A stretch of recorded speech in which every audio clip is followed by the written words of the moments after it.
evening and welcome to Tucker Carlson. Tonight, the defining principle of the American legal system, really of American life, the principle that has kept us free, is equal justice. And the principle is fairly simple.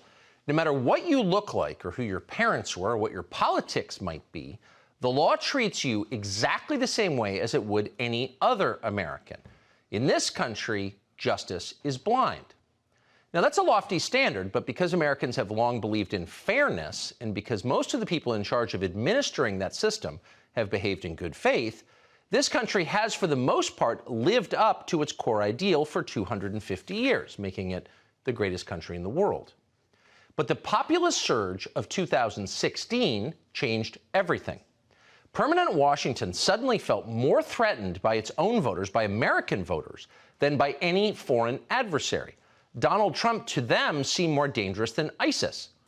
They panicked, and in their panic, our leaders decided to turn the American legal system, as well as the American intel agencies, and if necessary, the U.S. Army, against their political opponents. They felt they had no choice. In doing this, they abandoned the ancient principle of equality under the law, and they replaced it with what is effectively a loyalty oath. Opponents of the regime became enemies of the state. That's a huge change, and you're seeing the results of that change tonight. Just 24 hours after a Manhattan grand jury indicted Joe Biden's rival in the next presidential race, another jury, also in New York, convicted a Republican social media influencer called Douglas Mackey. What did Mackey do wrong? Well, Douglas Mackey's crime was mocking Hillary Clinton voters online. You're seeing on your screen the meme that Mackey posted on Twitter during the 2016 election. In that meme, Mackey suggests it's possible to vote for president by text message, because only Hillary voters could be good enough to believe something so absurd. But of course, in real life, no one did believe that. Mackey's insult did not alter a single vote in the election, and no one has proved otherwise. The government brought forth not a single victim of this crime. It couldn't. Douglas Mackey was joking. Nobody believed he was a federal election official. And in fact, his social media profile pictured a Donald Trump hat. It was unmistakable. This was mockery.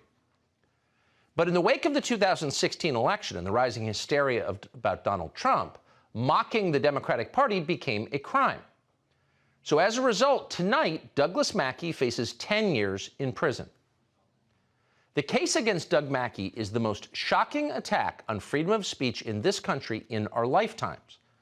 It's also a useful lesson in who will be allowed to speak going forward. As it turns out, a woman called Christina Wong posted an almost identical meme the same year, back during the 2016 election.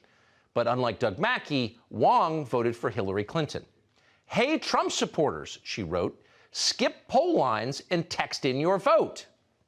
Same crime. But the Department of Justice under Joe Biden has shown no interest in prosecuting Christina Wong. Do you see how this works?